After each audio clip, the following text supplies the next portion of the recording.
ان آیات کے اندر ایک بہت بڑی تجارت کی طرف اشارہ کیا گیا۔ اللہ رب العالمین نے ارشاد فرمایا، اے وہ لوگو جو ایمان لائے ہو، کیا میں تم کو خبر نہ دوں، کیا میں تم کو نام بتلاؤں ایک ایسی تجارت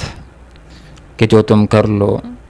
تو اس کی وجہ سے تم آخرت کے اندر عذاب علیم سے بچ جاؤ گے۔ تجارت جس کے اندر انسان کو نفع حاصل ہوتا ہے، یہ لفظ انسان کو بڑا اچھا لگتا ہے۔ اسی اعتبار سے یہاں پر اللہ تعالیٰ نے اس ایمان لانے کو اور اللہ کے اوپر اور رسول صلی اللہ علیہ وسلم کے اوپر ایمان لانے کو اور مجاہدہ فی سبیل اللہ کو ایک تجارت کرنے کے ساتھ تشبیہ دے دی ہے۔ فرمایا اگر تم اس تجارت کو کر لو گے اور اس کے تقاضوں کو پورا کرو گے تو آخرت کے اندر تم عذاب علیم سے بچ جاؤ گے۔ انسان جس وقت تجارت کرتا ہے تو اس کے ذہن کے اندر یہ بات ہوتی ہے کہ پیسہ آ جائے گا اور اس کے ذریعے سے میں اپنے آپ کو ضرر سے بچاؤں گا، نقصان سے بچاؤں گا، سہولیات اپنے آپ کے لیے بچوں کے لیے فراہم کروں گا۔ تو یہ سودا بازی بھی جو اللہ کے ساتھ ایک انسان کرتا ہے، اس کے اندر بھی انسان کو نفع بھی حاصل ہوتا ہے اور انسان ضرر سے بھی محفوظ رہتا ہے، اور وہ ضرر آخرت کا ضرر ہے، جہنم کا ضرر ہے، اس سے انسان بچ جاتا ہے، جہنم کی تکالیف ہیں اس سے آدمی بچ جاتا ہے۔ یہاں پر اللہ رب العالمین نے ارشاد فرمایا وہ تجارت یہ ہے کہ تؤمنون باللہ، تم اللہ کے پر ایمان لے آؤ، اس کے رسول کے پر ایمان لے آؤ، وتجاہدون، اور تم جہاد کرو فی سبیل اللہ، اللہ کے راستے میں اپنے مالوں کے ساتھ اور اپنے جانوں کے ساتھ۔ جو آدمی ایسا کر لے گا تو حقیقت کے اندر اس نے اللہ رب العالمین کے ساتھ ایک سودا کر لیا ہے۔ اس کے اندر ایک اللہ رب العالمین ہے جو خریدار ہے، اور دوسرا انسان ہے جو بیچنے والا ہے، اور تیسری وہ چیز ہے جس کی پر سودا ہو رہا ہے، اور جس چیز کی پر سودا ہو رہا ہے وہ انسان کا مال، انسان کی جان، انسان کا وقت اور انسان کی صلاحیتیں ہیں، اور بدلے کے اندر جو قیمت طے ہوئی ہے بیان لہم الجنہ، یہ کہ اللہ رب العالمین جنت عطا کرے گا۔ اب ہم نے کلمہ پڑھ کے ایک لحاظ سے اللہ تعالیٰ کے ساتھ یہ سودا بازی کر لی ہے، اپنی جانوں کو، اپنے مالوں کو اور اپنی صلاحیتوں کو کلمہ پڑھ کر کے شعور کے ساتھ ہم نے اللہ کے اوپر بیچ دیا، اور اللہ رب العالمین نے ان ساری چیزوں کو ہم سے خرید لیا۔ اور اب ہمارے لیے بات ضروری ہے کہ یہ جتنی چیزیں ہمارے پاس اللہ کی طرف سے ودیعتیں امانت شدہ ہیں، اب بہتر بات یہی ہوگی کہ ان ساری چیزوں کو ہم استعمال کریں اللہ رب العالمین کی ہدایات کے مطابق۔ اگر اللہ کی ہدایات کے مطابق ان ساری چیزوں کو، اپنے مال کو، اپنے جان کے اندر تصرف کریں گے تو یہ اس سودے کے تقاضوں کو ہم پورا کرنے والے ہوں گے، اور جب سودے کے اور تجارت کے تقاضوں کو ہم نے پورا کر لیا تو بِأَنَّ لَهُمُ الْجَنَّةَ، پھر اس کے بدلے کے اندر تم کو جنت ملے گی۔ تو ایک انسان جس وقت کلمہ پڑھ لیتا ہے تو حقیقت کے بعد اس کی زندگی کا ایک مجاہدہ شروع ہو جاتا ہے، وہ چمک کی لڑائی لڑنے والا ہوتا ہے ایک ہی وقت کے اندر اپنے نفس کے ساتھ بھی، کہ نفس اس کو برائی کی پر آمادہ کرتا ہے، لیکن اس نفس کے اوپر وہ پاؤں رکھتا ہے اور اپنے آپ کو اللہ رب العالمین کی اطاعت کے اوپر جماتا ہے۔ آذان ہو جاتی ہے اور نفس یہ چاہتا ہے کہ آدمی آرام کرتا رہے، لیکن یہ آرام کو قربانی دے دیتا ہے، چھوڑ دیتا ہے، اور اللہ کے حکم کو پورا کرتا ہے، مسجد کی طرف چلا آتا ہے۔ اور یہ بندہ مومن معاشرے کے خلاف بھی جدوجہد کرتا ہے، مجاہدہ کرتا ہے کہ شادی کا موقع آ جاتا ہے، بیاہ کا موقع آ جاتا ہے،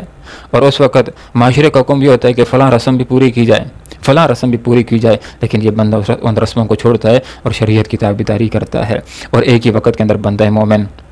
شیطان کے خلاف بھی جہاد کر رہا ہوتا ہے، اور ایک جہاد کفار کے ساتھ میدان جنگ کے اندر بھی بندہ مومن کرتا ہے۔ تو یہاں پر فرمایا کہ تم ایمان لے آؤ اللہ کے اوپر، اس کے رسول کے اوپر، اور اللہ رب العالمین کے راستے کے اندر اپنے مالوں کے ساتھ اور اپنی جانوں کے ساتھ تم مجاہدہ کرو، ذالکم، یہ خیرن بہتر ہے لکم، تمہارے لیے۔ یہ اللہ کے اوپر ایمان لانا، رسول کے اوپر ایمان لانا، اور یہ مجاہدے والی زندگی،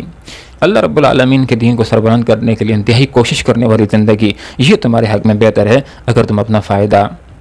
جاننے والے ہو۔ اور انسان حقیقت کے اندر تجارت بھی اسی چیز کی کرنا چاہتا ہے کہ جس کے اندر اس کو فائدہ ہو۔ دنیا کے اندر انسان جتنی تجارتیں کرتا ہے اس کے اندر فائدے کا بھی امکان ہوتا ہے، اس کے اندر نقصان کا امکان بھی ہوتا ہے، لیکن یہ دنیا کی وہ واحد تجارت ہے جو اللہ رب العالمین کے ساتھ ایک بندے کی ہوتی ہے۔ ایمان لانے کی صورت کے اندر اس تجارت کے اندر کوئی گھاٹا نہیں ہے، اس کے اندر کوئی نقصان نہیں ہے، اس کے اندر سراسر انسان کا فائدہ ہے کہ دنیا کی زندگی بھی پرسکون ہو جاتی ہے۔ ایک آیت کے اندر اللہ تعالیٰ نے بندوں کے ساتھ یہ وعدہ کیا ہے جس کا مفہوم یہ ہے کہ اگر بندے ایمان کے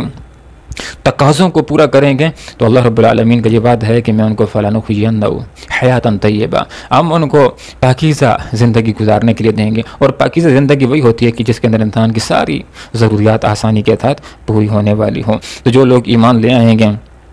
اللہ کے اوپر، اس کے رسول کے اوپر، اور مجاہدے کی زندگی گزاریں گے تو ان کو بدلے کے اندر کیا ملے گا، ان کو انعام کیا ملے گا؟ فرمایا یغفر لکم ذنوبکم، اللہ رب العالمین تمہارے لیے تمہارے گناہوں کو معاف کر دے گا. جیسے کہ ایک آیت کے اندر یہ بھی اللہ نے ارشاد فرمایا ان الحسنات یذہبن السیئات، کہ بے شک نیکیاں گناہوں کو بہا کر کے لے جاتی ہیں. تو نیکیاں کرنے کی وجہ سے بھی انسان کے گناہ گرنا شروع ہو جاتے ہیں. جیسے کہ ایک حدیث کا مفہوم ہے کہ ایک آدمی جو نماز ادا کرتا ہے تو اس کے گناہ اسی طرح جڑنا اور گرنا شروع ہو جاتے ہیں جس طرح خزاں کے موسم کے اندر ایک درخت کے پتے گرنا شروع ہو جاتے ہیں. اور ایک حدیث کا یہ مفہوم ہے کہ جو آدمی روزے رکھتا ہے رمضان کے ایمان کی کیفیت کے ساتھ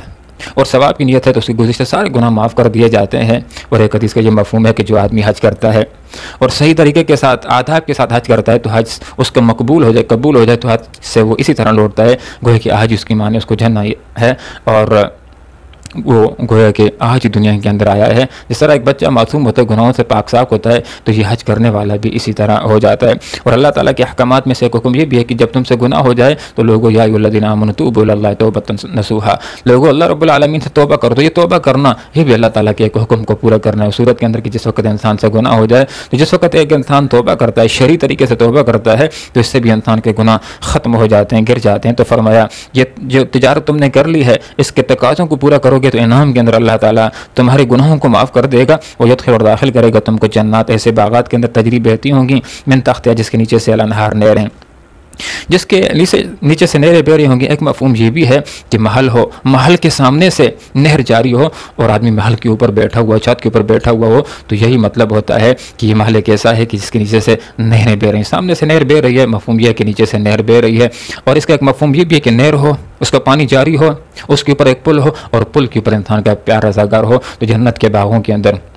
جنت کے اندر باغ بھی ہوں گے اور نہریں بھی ہوں گی، دودھ کی نہریں بھی ہوں گی، شراب کی نہریں بھی ہوں گی، میٹھے پانی کی نہریں بھی ہوں گی اور شہد کی نہریں بھی ہوں گی، جو آنکھوں کو ایک پیارا سا منظر دیکھنے کے لیے سامنے آئے گا. اور ان کا انسان جس وقت ان کو پیے گا تو اس کی مٹھاس بھی بہت زیادہ ہوگی. فرمایا ومساکن طیبہ، جنت کے اندر رہائش گاہیں ہوں گی، مسکن ہوں گے، رہنے کی جگہ ہوں گی، گھر ہوں گے طیبہ پاکیزہ. پاکیزہ گھر وہی ہوتا ہے جس کے اندر سکون بھی ہو، جو انتہائی صاف ستھرا بھی ہو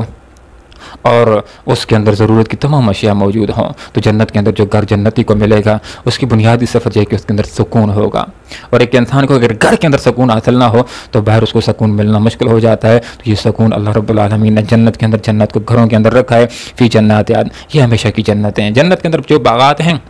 یہ ہمیشہ کے باغات ہیں. دنیا کے اندر ایک انسان کے پاس جو نعمت ہے ہمیشہ نہیں ہوتی، وہ ختم ہونے والی ہوتی ہے. موت کے ذریعے ختم ہو جاتی ہے، چیزوں سے پہلے بھی ختم ہو جاتی ہے، یا قیامت کے ذریعے سے دنیا کی ساری چیزیں ختم ہو جائیں گی. تو فرمایا جنت بھی ہمیشہ ہے،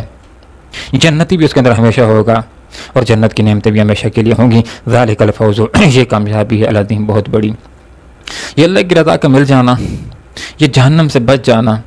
دردناک عذاب سے بچ جانا اور جنت کے اندر چلے جانا، یہ وہ کامیابی ہے انسان کے لیے کہ انسان کے لیے اس سے بڑی کامیابی کا کوئی تصور نہیں ہے. دنیا کے اندر انسان کامیاب ہو جاتا ہے، پھر اس سے بڑی کامیابی بھی ہوتی ہے، پھر کامیاب ہو جاتا ہے، پھر اس سے بڑی بھی ایک کامیابی ہوتی ہے. لیکن اللہ کی رضا و رضوان من اللہ اکبر، اللہ کی رضامندی یہ بہت بڑی چیز ہے. یہ ایک انسان کو مل جائے تو یہ کیسی کامیابی ہے کہ اس سے بڑی کامیابی کا کوئی تصور نہیں ہے. وہ اخرى، اور دوسری چیز